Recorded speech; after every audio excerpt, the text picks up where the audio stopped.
سامعین سے گزارش کی جاتی ہے کہ ہمارے سارے چینلز ایلیکونٹ ادب ایکسٹراز، سوارڈ آف حق چینل اور اتحاد الانصار چینل میں جن آڈیو بکس اور سیریز کو مکمل کیا جا چکا ہے، ان سب کا مطالعہ ہمارے پلے لسٹ سیکشن سے کریں اور ان آڈیو بکس اور سیریز کو آپ اپنے دوست و احباب میں شیئر کرتے رہیں، اور ہمارے سوشل میڈیا پلیٹ فارمز کے لنکس ڈسکرپشن میں دیے گئے ہیں، ہمیں سبسکرائب اور فالو ضرور کریں۔ جزاک اللہ۔ بسم اللہ الرحمن الرحیم۔ اندلس میں مسلمانوں کے سائنسی کارنامے، مصنف پروفیسر ڈاکٹر محمد طفیل ہاشمی۔ ایپیسوڈ 2۔ اسپین، جسے لاطینی میں اسپینیا یا ہسپانیہ کہا گیا ہے اور عربوں نے اسے اندلس کا نام دیا ہے، قدیم زمانے میں اس سے جزیرہ نمائے آئیبیریا مراد لیا جاتا تھا، یعنی موجودہ ہسپانیہ اور پرتگال۔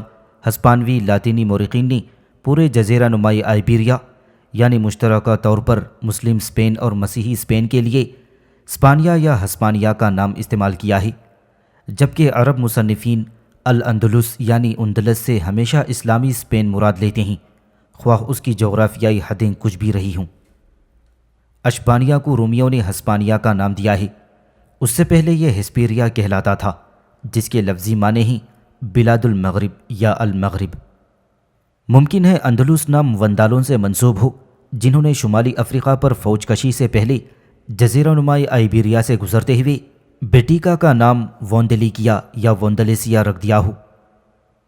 مقرری کے مطابق اس ملک کا نام اندلس بن توبال بن یافت کے نام پر ہے، جیسا کہ سبت بن توبال بن یافت کے نام پر اندلس کے بالمقابل ساحل افریقہ پر ایک جگہ کا نام سبتا ہے۔ ابن خلدون اور ابن حیان کے خیال میں اندلس کا نام ایک بربری قوم اندلس کی طرف منسوب ہے، جو طوفان نوح کے بعد یہاں آباد ہوئی تھی۔ جزیرہ نمائے آئیبیریا یورپ کے جنوب مغرب میں خشکی کا وسیع و عریض ابھار ہے، جس کی شکل پنج گوشہ ہے، اور پھر مقرری کے مطابق اسپین کو 3 حصوں میں تقسیم کیا گیا تھا۔ مرکزی صوبہ، یعنی جس کے اہم قصبے قرطبہ، غرناطہ، تلیتلا، مریا اور جیان ہیں۔ مغربی صوبہ جو اشبیلیہ، شیریسیا، جبل طارق، طریفہ، باجا، بیتھلیوس، ماردہ، اشبونا اور شلب کے علاقوں پر مشتمل ہے۔ پھر مشرقی صوبہ جس کے اہم علاقے سرقسطہ، وولنیسیا، مرسیہ، قرطاجنہ اور البرانس ہیں۔ ابن نظام نے اندلس کو مشرقی اور مغربی 2 حصوں میں تقسیم کیا ہے، اور اوریسی نے اندلس کو جنوبی اور شمالی حصوں میں تقسیم کر کے جنوبی حصے کو اشبانیہ اور شمالی حصے کو قشتالہ سے موسوم کیا ہے۔ اسپین کے قدیم باشندے سلہٹ قوم سے تھے جو فرانس سے آئے تھے۔ ان کے علاوہ وہ اقوام تھیں جن کی اصلیت بخوبی معلوم نہیں ہو سکی، یعنی آئیبیری اور لگوری۔ ان کے بعد یہاں فونیقی آباد ہوئے، پھر یونانی اور پھر قرطاجنی۔ 2 صدی قبل مسیح سے 5ویں صدی میلادی تک رومیوں نے اسپین پر حکومت کی۔ روم کے زمانہ تنزل میں شمالی وحشی قبائل نے اندلس کو روم سے چھین لیا تھا، لیکن تھوڑے دنوں بعد دوسرے وحشی قبائل نے انہیں مغلوب کر لیا اور 6 صدی میں اسپین پر قبضہ کر لیا، اور پھر فتوحات اسلام کے زمانے تک وہی قابض رہے جو گوتھ کہلاتے تھے۔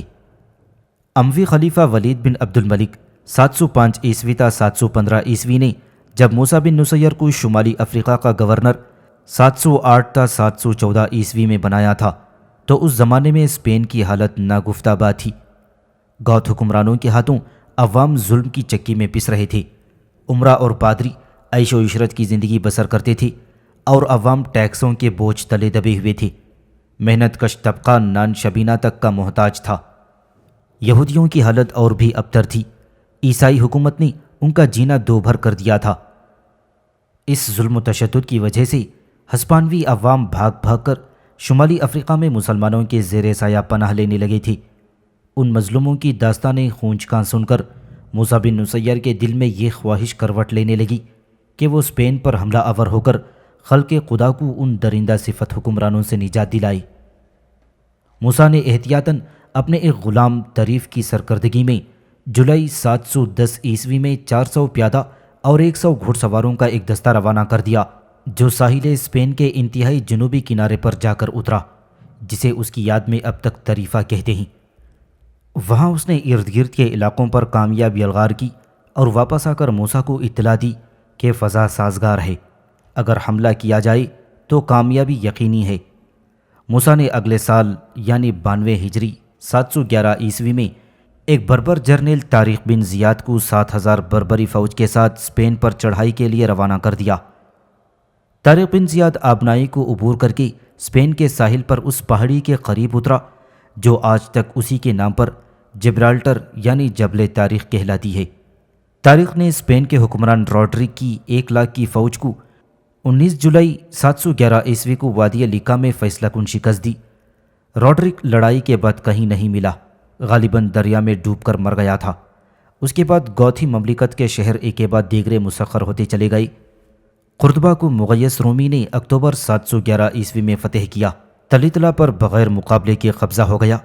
اسی اثنا میں موسیٰ بن نصیر نے خود 18,000 فوج لے کر، جن میں سے بیشتر عرب تھی، اسپین کا رخ کیا اور رمضان 93 ہجری جون 712 عیسوی میں ساحل اندلس پر اتر پڑا اور ایک کے بعد دیگرے اشبیلیہ اور ماردہ کو فتح کیا۔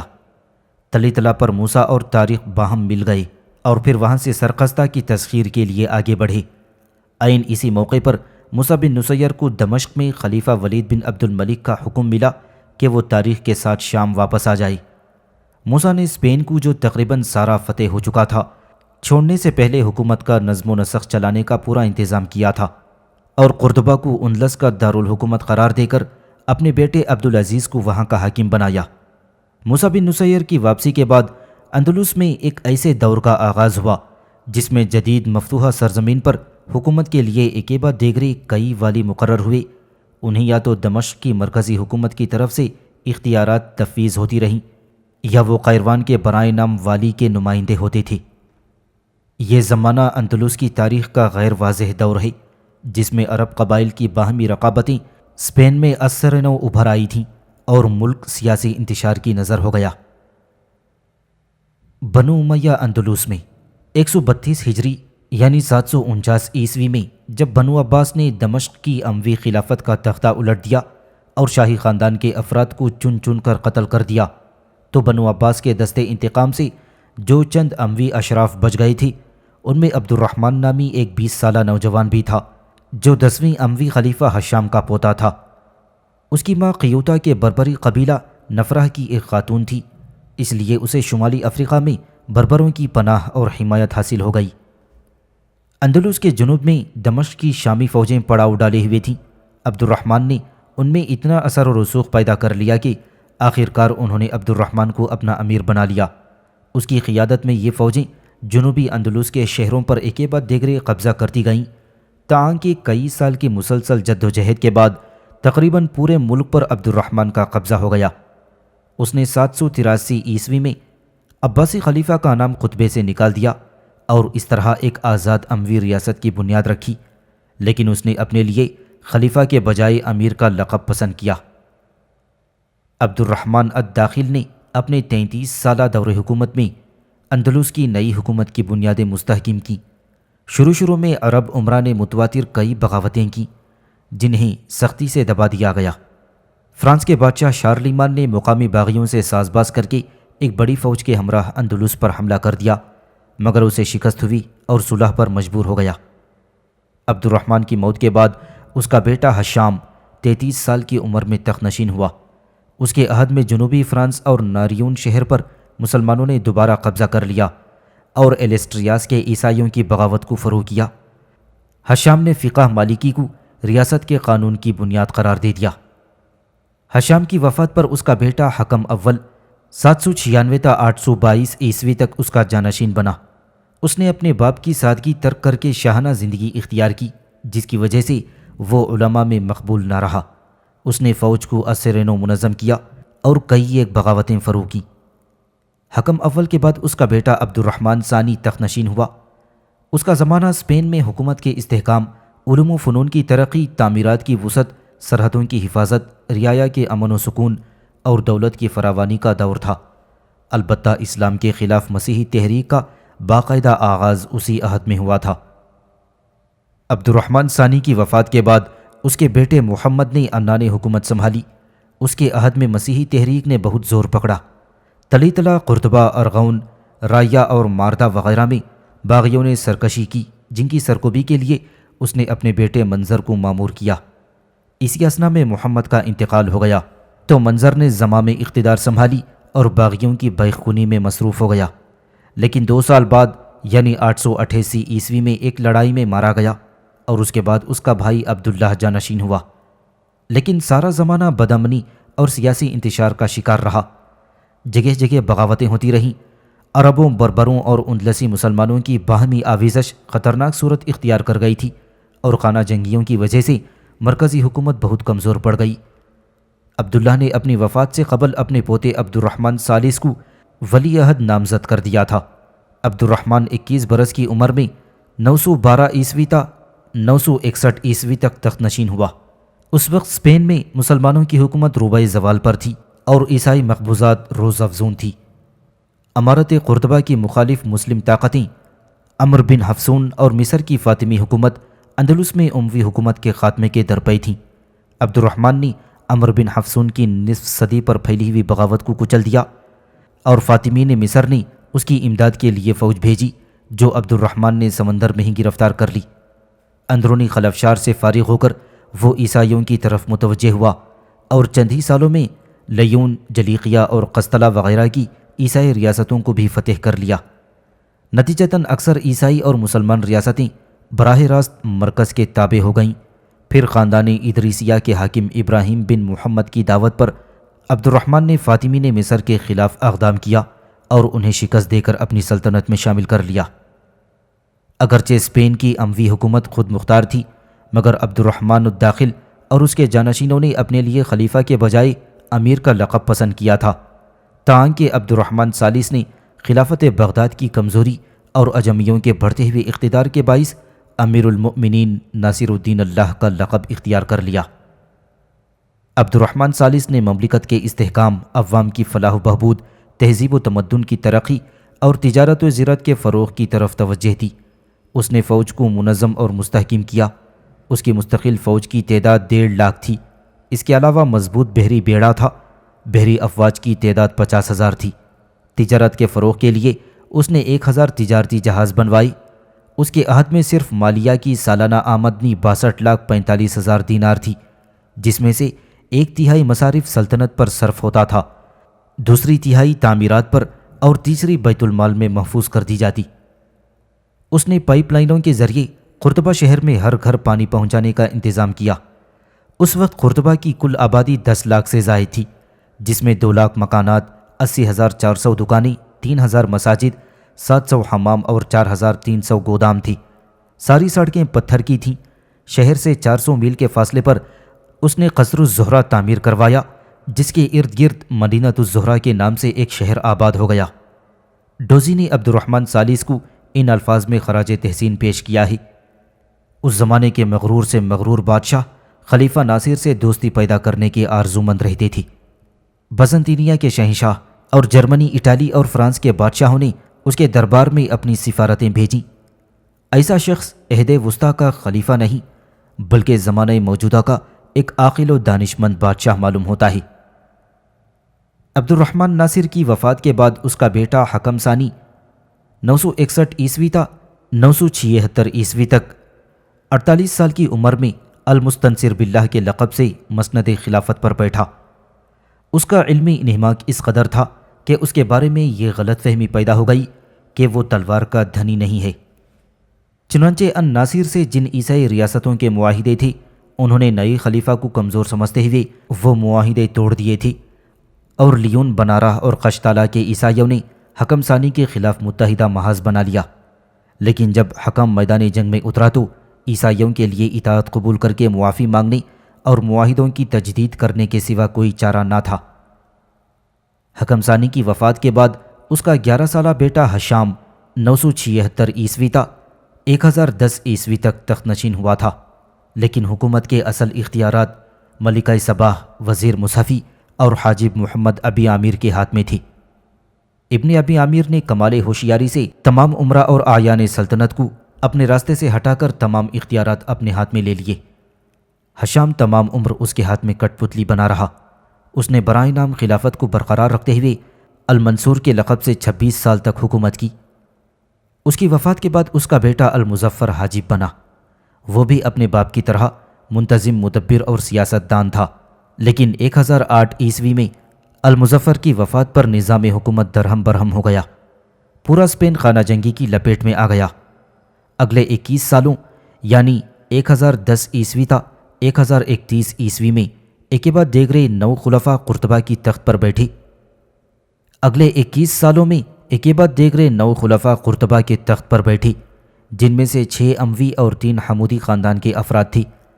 الغرض یہ دور اسپین میں انتہائی انتشار اور ابتری کا دور تھا، جس کے نتیجے میں اسپین سے اموی حکومت کا خاتمہ ہو گیا اور چھوٹی چھوٹی علاقائی خود مختار ریاستیں قائم ہو گئیں، جن کے حکمرانوں کو ملوک الطوائف کہتے ہیں۔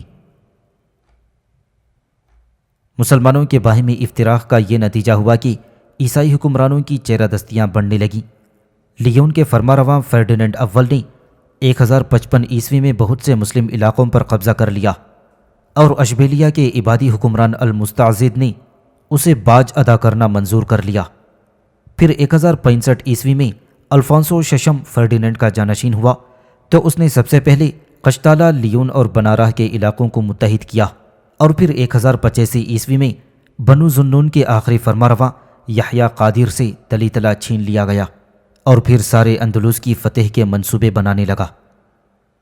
اس پر ملوک الطوائف نے اپنے مخدوش مستقبل سے گھبرا کر شمالی افریقہ کے فرمانرواں یوسف بن تاشقین سے امداد کی درخواست کی۔ مرابطون اسپین میں یوسف بن تاشقین 1061 عیسوی تا 1107 عیسوی شمالی افریقہ کے بربری خاندان اور تحریک مرابطین کے تحت قائم ہونے والی افریقی ریاست کا تیسرا حکمران تھا۔ اسے خلیفہ بغداد کی طرف سے امیر المسلمین کا خطاب دیا گیا۔ یوسف مسلمانہ نے اندلس کی درخواست پر 1086 عیسوی میں 12,000 کی فوج لے کر اندلس میں داخل ہو گیا۔ اشبیلیہ کے قریب معتمد اور دیگر اندلسی فرمانرواؤں کے دستے اپنی فوج میں شامل ہو جانے کی وجہ سے فوج کی کل تعداد 20,000 ہو گئی۔ ادھر الفونسو ششم 80,000 سپاہ کے ساتھ مقابلے پر آیا، لیکن زخمی حالت میں صرف 500 سپاہیوں کے ہمراہ جان بچانے میں کامیاب ہو سکا۔ امیر یوسف الفونسو کو شکست دینے کے بعد واپس شمالی افریقہ چلا گیا، لیکن اندلسی حکمران اس حد تک اسکار رفتہ ہو چکے تھے کہ ان میں امن و امان قائم رکھنے اور عیسائیوں کی سرحدی کارروائیوں کو روکنے کی اہلیت بھی باقی نہ تھی۔ چنانچہ امیر یوسف عوام اور علماء کے اصرار پر دوبارہ 1091 عیسوی میں اندلس آیا، اور اس نے اس علاقے کو اپنی قلمرو میں شامل کر لیا۔ اندلس میں ایک بار پھر امن و سکون اور خوشحالی کا دور لوٹ آیا۔ امیر یوسف کے بعد اس کا بیٹا ابو الحسن علی 1106 تا 1143 عیسوی تک تخت نشین ہوا، جس نے اپنے چھوٹے بھائی تمیم کو اندلس کا گورنر مقرر کر دیا، لیکن ان میں سے کوئی بھی اپنے باپ کی سی صلاحیتوں کا حامل نہ تھا۔ ابو الحسن علی کے بعد اس کا بیٹا تاشفین سریر آرائے حکومت ہوا، تو مغربی اقصی سے اٹھنے والی ایک انقلابی تحریک الموحدین کے قائدین نے اس سے اسپین کی حکومت چھین لی، اور 1145 عیسوی میں مرابطون کی حکومت کا خاتمہ ہو گیا۔ موحدون کی حکومت اسپین میں 1120 عیسوی میں مغربی اقصی سے ایک نئی تحریک اٹھی، جس کا بانی ابو عبداللہ محمد تومرت تھا۔ اس نے امر بالمعروف اور نہی عن المنکر سے تحریک کا آغاز کیا، اور پھر اپنے مہدی ہونے کا دعویٰ کر لیا۔ اس کی تبلیغ سے بربر قبائل بہت متاثر ہوئے، اور اس کے مریدوں کی تعداد ہزاروں تک پہنچ گئی۔ یہ لوگ الموحدین کہلائے تھے۔ ابن تومرت نے عبد المؤمن علی کو جانشین مقرر کر دیا، جس نے اپنی قوت میں اضافہ کر کے 1145 عیسوی میں مرابطون کی حکومت کا خاتمہ کر دیا۔ مرابطین اور موحدین کی کشمکش کے زمانے میں اسپین کے عیسائی حکمران الفونسو ہفتم نے قرطبہ، اشبیلیہ اور قرمونہ تک کے علاقے تاراج کر دیے۔ آخر 1147 عیسوی میں المؤمن نے اپنی فوج اندلس میں اتاری اور عیسائیوں کو پے در پے شکستیں دے کر اندلس کو موحدین کی سلطنت میں شامل کر لیا۔ المؤمن کی وفات کے بعد اس کا بیٹا یوسف تخت نشین ہوا۔ اس نے اسپین کی ترقی کی طرف توجہ دی اور متعدد مساجد، سڑکیں، پل اور محلات تعمیر کروائے۔ یوسف کے بعد اس کا بیٹا یعقوب المنصور سریر آرائی خلافت ہوا، اور اس نے الفانسو نہم کی بڑھتی ہوئی چیرہ دستی کو نہ صرف روکا بلکہ بطلیوس کے قریب اور کوس کے مقام پر اس نے عیسائیوں کے ایک بڑے لشکر کو فیصلہ کن شکست دی۔ مزید برآں اس نے علم و ادب کی ترقی میں بہت دلچسپی لی اور رفاہ عامہ کے متعدد کام کیے۔ پھر المنصور کی وفات کے بعد موحدین کا دور عروج ختم ہو گیا اور اس کے جانشین محمد ناصر نے الفانسو نہم سے عقاب کے مقام پر شکست کھائی، اور ناصر کی وفات کے بعد اندلس ایک دفعہ پھر طوائف الملوکی کے دور میں داخل ہو گیا۔ اس دور میں متعدد مسلم ریاستوں نے عیسائی جارحیت کو روکنے کی مقدور بھر سعی کی، لیکن ایک ایک کر کے تمام صوبے عیسائیوں کے ہاتھوں مفتوح ہوتے گئے۔ صرف غرناطہ ایک ایسا صوبہ رہ گیا تھا جس پر مسلمانوں کی حکومت تھی۔ غرناطہ کا خاندان بنو نصر۔ غرناطہ کی حکومت اسپین کے جنوبی مشرقی کونے میں صرف 700 مربع میل رقبے میں محدود تھی۔ غرناطہ کی حکومت اسپین کے جنوبی مشرقی کونے میں صرف 700 مربع میل رقبے میں محدود تھی، اور اس میں غرناطہ کے علاوہ ملاغا، جیان، المیریا، بیضا اور قادس کے شہر تھے۔ غرناطہ میں بنو نصر کی حکومت تھی جس کا بانی ابن الاحمر تھا۔ اس حکومت نے اپنے محدود وسائل کے باوجود تقریباً 250 سال حکومت کی اور سارے یورپ کی جارحانہ کارروائیوں کا مقابلہ کیا۔ 1423 عیسوی کے بعد غرناطہ کا دور انحطاط شروع ہو گیا اور بنو احمر کے باہمی اختلافات نے خانہ جنگی کی شکل اختیار کر لی، حتیٰ کہ ابن اسماعیل نے 1465 عیسوی میں ہنری چہرم شاہ قشتالیہ کی بالادستی قبول کر لی اور 12,000 سالانہ باج ادا کرنے کا وعدہ کیا۔ ابن اسماعیل کے بعد اس کا بیٹا ابو الحسن علی تخت غرناطہ کا وارث ہوا، لیکن ابو عبداللہ کی غداری نے عیسائیوں کے لیے راستہ صاف کر دیا اور آخر صرف غرناطہ کا شہر مسلمانوں کے پاس رہ گیا جس پر ابو عبداللہ کا قبضہ تھا۔ فرڈینینڈ نے اسے حکم دیا کہ شہر میرے حوالے کر دے۔ اب ابو عبداللہ کی غلط فہمیاں دور ہو گئیں۔ اس کے انکار پر فرڈینینڈ نے شہر کا محاصرہ کر لیا جو 4 ماہ تک جاری رہا۔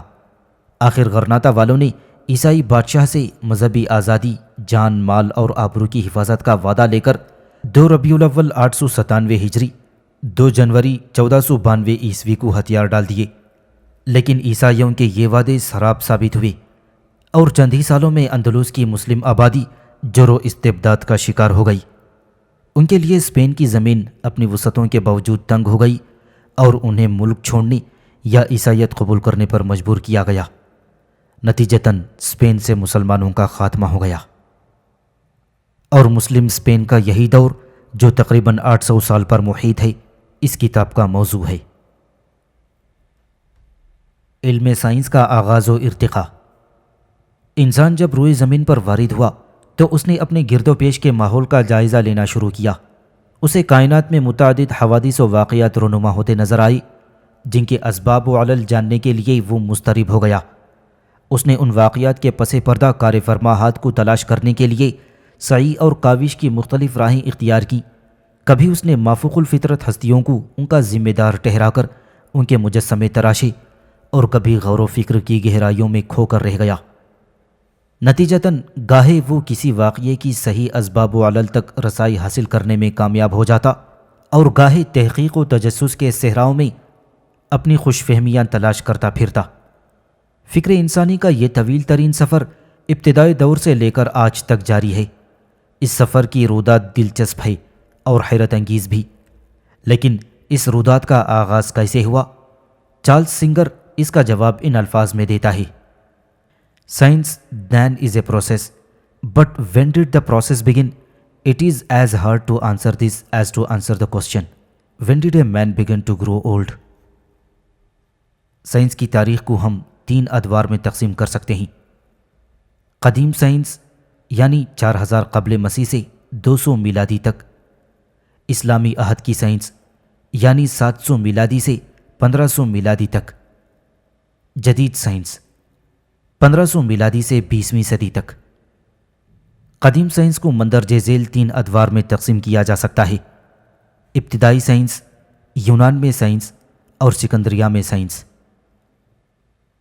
ابتدائی سائنس: دنیا میں سب سے پہلے تہذیب 4 مشہور دریاؤں یعنی نیل، دجلہ، فرات اور سندھ کے کناروں پر وارد ہوئی۔ اس کے علاوہ چین اور کریٹ میں بھی تہذیب کے آثار ملتے ہیں۔ ان میں مصر اور بابل کی تہذیبیں نسبتاً زیادہ ترقی یافتہ تھیں۔ مصر کے پہلے تاریخی بادشاہ مینس کے عہد میں دریائے نیل میں جو مصر کی شادابی کا واحد ذریعہ تھا، ہر سال طغیانی آ جاتی تھی، جس سے ایک طرف زمینوں کی زرخیزی میں اضافہ ہوتا تو دوسری طرف دریا کی گزرگاہ میں تبدیلیوں کے باعث زمین کے کچھ حصے دریا برد ہو جاتے اور کچھ ایسے حصے جو زیر آب آ چکے تھے دوبارہ خشکی کا حصہ بن جاتے، جس کی وجہ سے تقسیم اراضی کے مسئلے نے جنم لیا اور سیلاب سے متاثرہ رقبے کا سروے کیا جانے لگا، جس سے جیومیٹری کو ترقی ہوئی۔ اسی سے بعد میں یونانیوں نے علم جیومیٹری نے راہ پائی۔ شروع میں مصریوں کا خیال تھا کہ نیل کی طغیانی کا تعلق چاند سے ہے، لیکن بعد میں انہیں اس حقیقت کا ادراک ہوا کہ سیلاب کا تعلق موسم سے ہے اور موسم کی تبدیلی سورج سے وابستہ ہے۔ مصریوں نے اس دور میں ششمی گھڑی اور اس کے ذریعے اوقات کے تعین کا علم حاصل کر لیا تھا۔ تقریباً 4000 قبل مسیح میں مصریوں نے کیلنڈر ایجاد کر لیا تھا، جس میں سال کو 365 دنوں میں تقسیم کیا گیا۔ پھر شعراء ستارے کے مسلسل مشاہدے سے جو ہمیشہ نیل میں طغیانی آنے کے ساتھ طلوع ہوتا تھا، جب ان پر یہ راز منکشف ہوا کہ ہر سال 365 دنوں پر 6 گھنٹوں کی مقدار زائد ہوتی ہے، تو انہوں نے حساب درست کرنے کے لیے ہر 1460 سال پر 1 سال کا اضافہ شروع کر دیا۔ نیز اہل مصر لاشوں کو حنوط کرنے میں ماہر تھے اور اہرام مصر کی تیاری میں ایسے طریقے اور اوزار استعمال کیے گئے جو فن تعمیر میں ان کی مہارت کا کامل ثبوت ہیں۔ ادھر اہل بابل نے سائنس میں بالعموم اور فلکیات میں بالخصوص مزید پیش رفت کی۔ غالباً اس کی بڑی وجہ یہ تھی کہ وہ اجرام سماویہ کی پرستش کرتے تھے، جس کے باعث وہ ان کی توجہ کا مرکز بن گئے۔ وہ فن حساب میں مراتب اعداد کی قیمت سے آگاہ ہو چکے تھے اور انہوں نے متوالیات، حسابیہ اور ہندسیہ کو علم الافلاک پر منتخب کیا اور ان کی روح سے گردش قمر کی تشریح کی گئی۔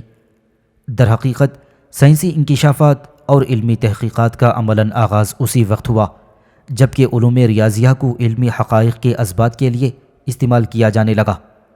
اس سے نہ صرف ٹھوس علمی نتائج برآمد ہوئے بلکہ علوم ریاضیہ میں بھی ترقی ہو گئی۔ اہل بابل نے 2000 قبل مسیح کے لگ بھگ اپنے حساب کے سداسی نظام کو علم فلکیات پر منطبق کر دیا۔ اہل بابل مطالعہ افلاک میں جن آلات کو استعمال کرتے تھے ان میں شمسی گھڑی، پانی کی گھڑی جس سے رات کو وقت کا اندازہ کیا جاتا تھا، اور کروی گھڑی جو معکوس شکل میں قبہ آسمانی کی تصویر پیش کرتی تھی، یہ سب آلات شامل تھے۔ نیز انہوں نے دھوپ گھڑی کا کانٹا، ایسٹرولوب اور محدب شیشہ ایجاد کیا تھا۔ اہل بابل نے زمین کو مرکز عالم مان کر نظام فلکی کی نقشہ کشی کی تھی۔ اگرچہ کہ ان کے تمام مشاہدات درست نہ تھے، تاہم انہوں نے اپنی تحقیقات کی بنیاد مشاہدے اور تجربے پر رکھی، جبکہ یونانیوں کی تحقیقات کی بنیاد محض نظریات پر تھی۔ اہل بابل کی فلکیاتی تحقیقات کی مصدقہ دستاویزات جو ہم تک پہنچی ہیں وہ 600 قبل مسیح سے تعلق رکھتی ہیں، اور ان دستاویزات میں سورج، چاند اور کواکب کے مواقع کا تعین کیا گیا ہے۔ اگرچہ کہ بقول سارٹن یہ سب مشاہدات سادہ اور ناقص ہیں، قدیم بابلی سائنس کا درجہ ابتدائی مراحل سے آگے نہیں بڑھ سکا، تاہم انہی کی تحقیقات بعد میں علم فلک کی بنیاد بنی تھیں، جس کی تفصیلات بعد میں بیان کی جائیں گی۔ یونان کی سائنس۔ تاریخ عالم میں اہل یونان اولین قوم ہے جس نے مظاہر فطرت، حقائق اشیاء اور سائنس کے بارے میں سنجیدہ نقطہ نظر اختیار کیا تھا۔ اگرچہ یونانی فکر کی عمارت جن بنیادوں پر اٹھی وہ کالدیہ، مصر اور بابل کے فراہم کردہ چند حقائق و مشاہدات پر تھی، لیکن یہ امر ہنوز تحقیق طلب ہے کہ مصری اور بابلی علم و حکمت کا کس قدر حصہ سرزمین یونان میں منتقل ہوا۔ البتہ یہ معلوم ہے کہ یونانیوں سے پہلے سائنس اپنے عہد طفولیت میں تھی اور تاریخی سائنس کا باقاعدہ آغاز اہل یونان سے ہوتا ہے۔ سنگر لکھتا ہے، ہم تاریخی سائنس کا آغاز یونانیوں سے کرتے ہیں۔ اس کا یہ مطلب نہیں کہ پہلے سائنسدان یونانی تھے، فی الحقیقت ایسا تھا بھی نہیں۔ البتہ ہمارے ریکارڈ کے مطابق اگر اولین قوم جو سائنسی شعور رکھتی تھی اور سائنسی عمل کی توسیع کے ادراک کی حامل تھی، یونانی زبان بولتی تھی۔ یونانی سائنسدان تھیلس، تاریخ نے جس اولین سائنسدان کا تذکرہ محفوظ رکھا ہے اس کا نام تھیلس تھا۔ اس نے مصریوں سے جیومیٹری اور فلکیات کی تعلیم حاصل کی۔ تھیلس پہلا شخص ہے جس نے کائنات کی ایک عام توجہ پیش کرنے کی کوشش کی اور کہا کہ پانی ہر شے کی اصل ہے۔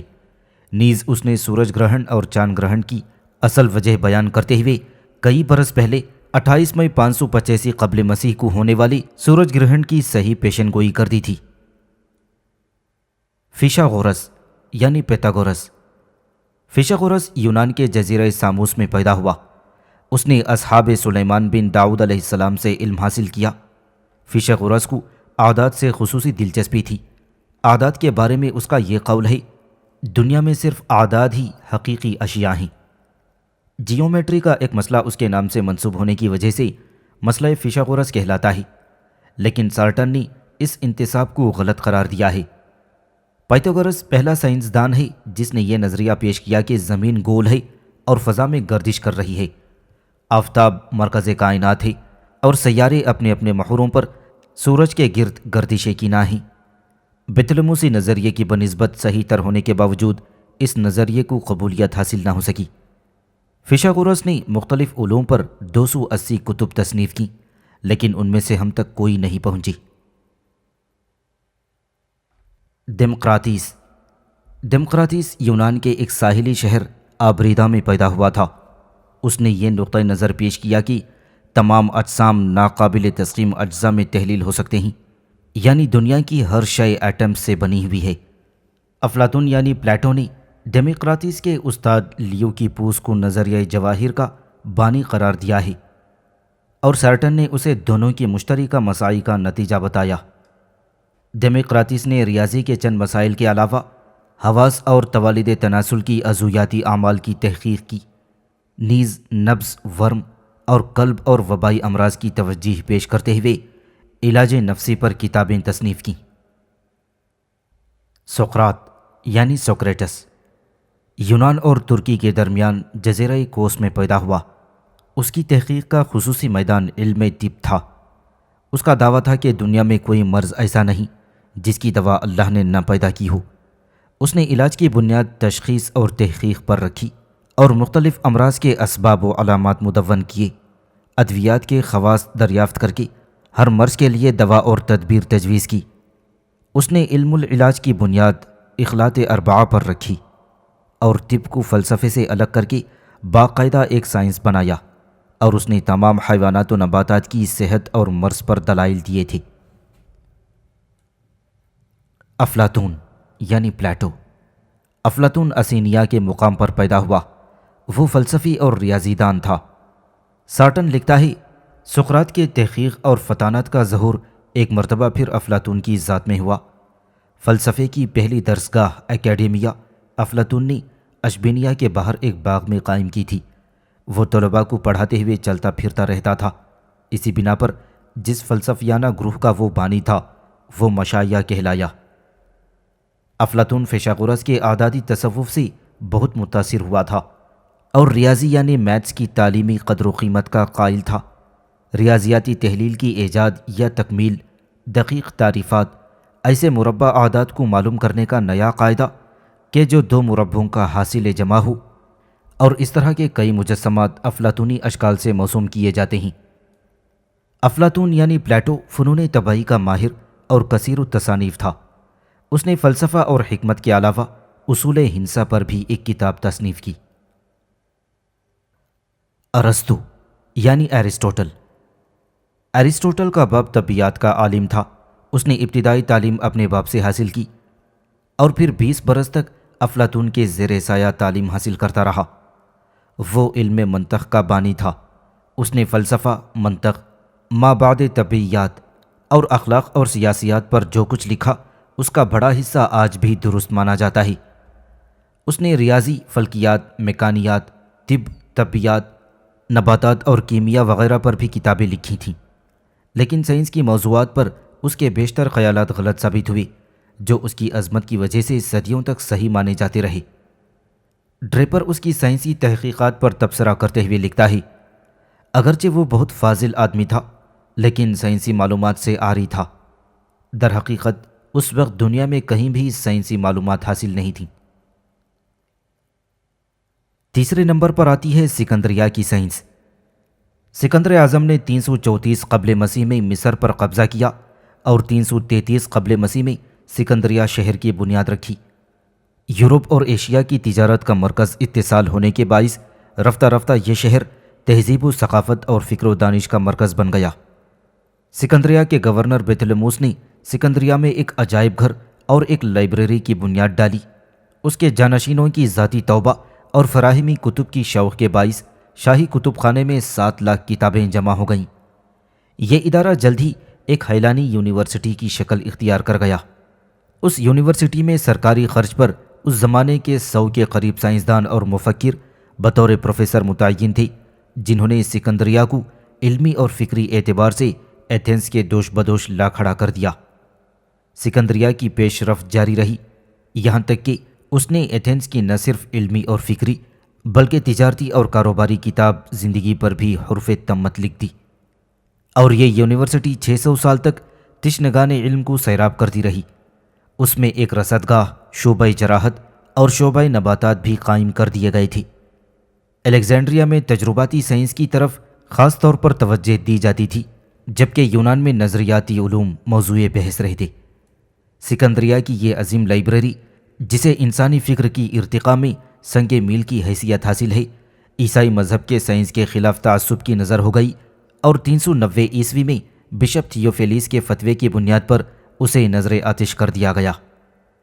سکندریہ یونیورسٹی نے سائنس کی ترقی میں جو اہم کردار ادا کیا ہے، اس کا جائزہ وہاں کے سائنسدانوں کے کارناموں سے لیا جا سکتا ہے۔ ذیل میں ہم چند اہم سائنسدانوں کی خدمات کا تذکرہ کرتے ہیں۔ اقلیدس یعنی یوکلیڈ۔ اقلیدس سکندریہ یونیورسٹی میں شعبہ ریاضی کا ڈائریکٹر تھا۔ اس نے علم ہندسہ میں ایک کتاب الارکان یا کتاب الاصول کے نام سے لکھی، جس میں وہ سب معلومات جو اس وقت تک ریاضی میں جمع ہو رہی تھیں اس خوبی کے ساتھ ترتیب دی گئیں کہ تمام علماء ہندسہ، خواہ وہ یونانی اور رومی تھے یا اسلامی، اسی کتاب سے استفادہ کرتے رہے اور اس کی شرح اور تفسیر میں مشغول رہے۔ آج بھی ہندسے کی ابتدائی تعلیم کے لیے یہ کتاب اساس کا درجہ رکھتی ہے۔ ابن ندیم اور فقطی کے بیان کے مطابق اقلیدس یعنی یوکلیڈ کے 13 مقالے ایک اور ریاضی دان ابلونیس کے نتائج فکر ہیں، جنہیں اقلیدس نے شرح اور بسط سے بیان کیا ہے۔ اس کتاب کے علاوہ بھی اقلیدس نے ریاضی میں 6 کتابیں لکھیں۔ ارشمیدس یعنی ارکمیڈیز اٹالی کے جزیرہ سسلی کے شہر سیراکیوس کا رہنے والا تھا۔ اس نے سکندریہ یونیورسٹی میں سائنس کی تعلیم حاصل کی۔ اسے لیور اور چرخیوں کے علم پر کامل عبور تھا۔ سکندریہ میں قیام کے دوران اس نے مصریوں کی ایک ضرورت پورا کرنے کے لیے ایک آلہ ایجاد کیا جو دریا یا تالاب میں سے پانی اوپر اٹھانے کے لیے استعمال کیا جاتا۔ ایک موقع پر اس نے بڑا جہاز جسے سمندر میں اتارنا مشکل تھا، اپنی اس ایجاد کی مدد سے بلا دقت سمندر میں اتار دیا۔ نیز اس نے اس ایجاد کو رومیوں کے مقابلے میں آلہ حرب کے طور پر استعمال کیا اور ایسی منجنیقیں بنائیں جو دشمن پر بھاری پتھروں کی بوچھاڑ کر دیتی، اور اس کی مدد سے ارکمیڈیز ان کے بڑے بڑے جہاز سمندر میں اٹھا کر خشکی پر پٹک دیتا۔ ارکمیڈیز نے یہ اصول دریافت کیا کہ ٹھوس اشیاء کا وزن کسی مائل میں کتنا کم ہو جاتا ہے۔ اس سے اشیاء کی کثافت اضافی کے علم کی بنیاد پڑی، جس کی وجہ سے بعد میں آبدوز کشتی، محافظ پیٹی اور آب پیمانہ جہاز بنانے میں مدد ملی، اور پھر اس نے سیلاب نیل سے بچنے کے لیے بند بنوائی اور دریا پر پل تعمیر کروایا۔ بیتھلموس یعنی ٹولمی سکندریہ اسکول کا آخری سائنسدان تھا۔ اس نے فیثاغورس کے نظریہ گردش اجرام فلکی کو مسترد کرتے ہوئے یہ نظریہ پیش کیا کہ زمین ساکن ہے اور مرکز کائنات ہے، سورج گردش کنا ہے اور تمام اجرام فلکی افلاک پر آویزاں ہیں اور افلاک مسلسل گردش کر رہے ہیں۔ بیتھلموس نے اپنے زمانے تک کے تمام علم حیات کو اپنے اضافات کے ساتھ ایک ضخیم کتاب لکھی جو 13 ابواب پر مشتمل ہے۔ یہ کتاب صدیوں تک علم حیات میں مستند مانی جاتی رہی۔ پھر مسلمان حیات دانوں پر اس کتاب کا گہرا اثر رہا، اور چند علماء کو چھوڑ کر پورے اسلامی دور میں بیتھلموس کے نظریہ افلاک کو صحیح سمجھا جاتا رہا۔ سکندریہ کی سائنس نے اپنے مستقر سے آگے بڑھ کر کئی ایک علمی اور ثقافتی مراکز قائم کر لیے تھے جو اسلامی عہد تک باقی رہے اور مسلمانوں میں سائنس و فلسفے کی ترویج کا باعث بنے رہے۔ ہندی سائنسدان ولادت مسیح سے 3000 سال قبل وادی سندھ میں ہڑپا اور موہن جداڑو میں تہذیب کے نمایاں آثار پائے جاتے ہیں۔ وہاں کی سائنسی خدمات کے بارے میں ڈیمپر لکھتا ہے کہ سکندر اعظم کے وقت سے پہلے کی سائنسی تحقیقات سے واقفیت حاصل کرنا مشکل ہے، اور پھر کچھ سائنسدان ہندی سائنس سے عدم تعارف کا اظہار کرتے ہوئے لکھتے ہیں، ہمارے اور ہندوستان کے درمیان بہت سے ممالک حائل ہیں جس کی وجہ سے ہم ان کی تالیفات اور علماء سے بہت کم متعارف ہوئے ہیں۔ گوتم بدھا کے زمانے میں یعنی 560 قبل مسیح میں کانسی یا بنارس میں ایک طبیب گزرا اور ٹیکسلا میں سگروتا نام کا ایک سرجن تھا جس نے اپنی یادداشتیں قلم بند کی اور موتیا اور ہرنیا کا آپریشن کرتا تھا۔ اس نے تقریباً 700 قبل مسیح نباتات کا بھی ذکر کیا ہے۔ ہندی اور یونانی طب کے باہمی تعلق کے بارے میں ڈیمپیئر بے یقینی کا شکار ہے اور وہ لکھتا ہے، تاریخوں کی عدم قطعیت کے باعث یہ تعین کرنا مشکل ہے کہ ہندی اور یونانی طب میں سے کون سی قدیم تر ہے، اور ان میں سے کسی ایک کے دوسری پر اثرات بھی تلاش نہیں کیے جا سکتے۔ ہندی ریاضت یعنی ہندی میتھمیٹکس زیادہ ترقی یافتہ شکل میں تھی، اور 3 صدی قبل میلادی میں اہل ہند نے عادات کو یہ شکل دے دی تھی جو آج ہمارے ہاں استعمال ہوتی ہے۔ یونانی ریاضی ایشیائی کوچک کے ذریعے ہندی ریاضی سے متاثر ہوئی، اور مسلمانوں نے اعداد کی دونوں قسمیں اعداد ہندسیہ اور اعداد غباریہ ہند سے لیں، اور ان کے ذریعے یہ اعداد پوری دنیا میں متعارف ہوئے۔ مسلمانوں کا یونانی علوم سے اولین تعارف۔ مسلمان زمانۂ فتوحات میں سکندریہ، جندیسا پور اور حیران وغیرہ کے مکاتب سے متعارف ہوئے تھے۔ حضرت عمر رضی اللہ تعالیٰ عنہ کے زمانہ خلافت میں 21 ہجری میں جب سکندریہ فتح ہوا تھا تو سکندریہ کا فلسفی یحییٰ النحوی زندہ تھا۔ حضرت عمرو بن عاص رضی اللہ تعالیٰ عنہ نے اس کی علمی شہرت سنی تو اسے بلا بھیجا۔ ابطال تثلیث اور فنائے عالم پر اس کے منطقی اور فلسفیانہ دلائل جن سے عرب ہنوز ناآشنا تھے اسے سن کر بہت مسرور ہوئے اور اسے اپنا ندیم بنا لیا۔ یہ مسلمانوں کا علوم عقلیہ سے پہلا تعارف تھا۔ اس کے بعد جب خالد بن یزید کو خلافت سے محروم کر دیا گیا تو اس نے دربار خلافت کو ترک کر دیا اور فن کیمیا کی طرف توجہ دی، اور مصر میں رہنے والے علماء سے کیمیا کی کتابوں کا عربی میں ترجمہ کرایا۔ مصر کے ایک طبیب استفن نے خالد کے لیے کیمیا کی کئی کتب کا ترجمہ کیا۔ اسلامی عہد میں یہ پہلا ترجمہ تھا جو ایک زبان سے دوسری میں کیا گیا۔ پھر 132 ہجری میں جبکہ امویوں کے بجائے عباسی خلافت کا آغاز ہوا اور دارالحکومت دمشق سے عراق میں منتقل ہو گیا تو بہت جلد عباسی دربار علم و فکر کی آماجگاہ اور سائنسی علوم کی ترقی کا مرکز بن گیا۔ خلفاء بنو عباسی سائنسی علوم کی ترویج و اشاعت میں ذاتی دلچسپی لیتے تھے۔ عباسی خلیفہ ابو جعفر المنصور فلسفہ اور نجوم میں مہارت کے ساتھ ساتھ ان کے علوم ماہرین کا قدردان بھی تھا۔ مشہور نجومی نوبخت فارسی اور اس کے بیٹے ابو سہل کو المنصور کا تقرب حاصل رہا۔ بغداد کا سنگ بنیاد رکھنے کے لیے اس نے علماء نجوم نوبخت ابراہیم فرازی اور تباری سے مشورہ لیا تھا۔ اسی کے عہد میں ابو یحییٰ بطریق نے پتھلموس کی کتاب المجستی کے 4 ابواب جو فلکیات سے متعلق تھے عربی میں منتقل کیے۔ اسی زمانے میں ہندوستان کا ایک حیات دان گنگا خلیفہ کے دربار میں ایک کتاب سدھانتا لے کر آیا۔ المنصور نے ابراہیم فرازی سے اس کا عربی ترجمہ کرایا، جس کی مدد سے اس کے بیٹے محمد بن ابراہیم فرازی نے 806 کے درمیان ایک اور کتاب تیار کی جسے فلکیات سندھ و ہند الکبیر کا نام دیا گیا۔ المنصور نے اپنے علاج کے لیے اتباع بغداد کے مشورے سے جندیسا پور سے جرجیس کو طلب کیا، جس کے چند روزہ علاج سے وہ صحت مند ہو گیا۔ اس کے بعد مہدی اور ہارون رشید کے عہد میں جندیسا پور کے اتباع عباسی دربار میں آتے رہی، تاکہ جرجیس کا پوتا جبرائیل بن بخت یشوع عہد ہارونی میں سرکاری طبیب کی حیثیت سے بغداد میں ہی رہنے لگا۔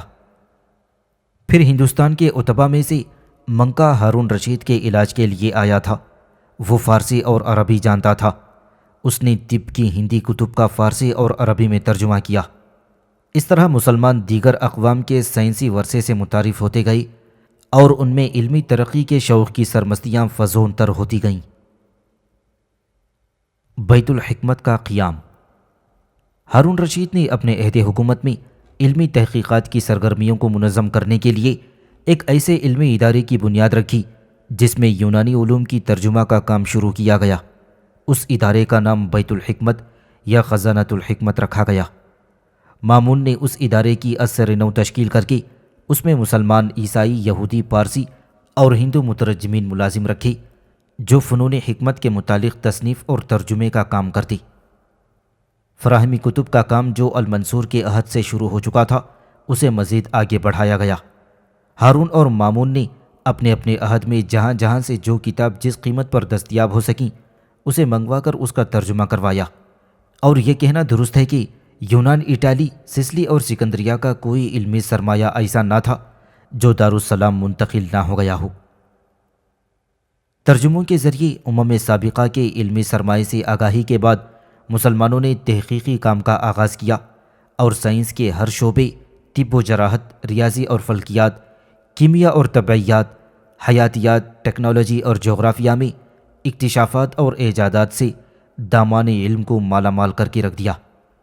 عہد بنو عباس کے سائنسدانوں کی خدمات سے اسپین کے سائنسدانوں نے استفادہ کیا اور اسلامی سائنس کو مزید ترقی دی۔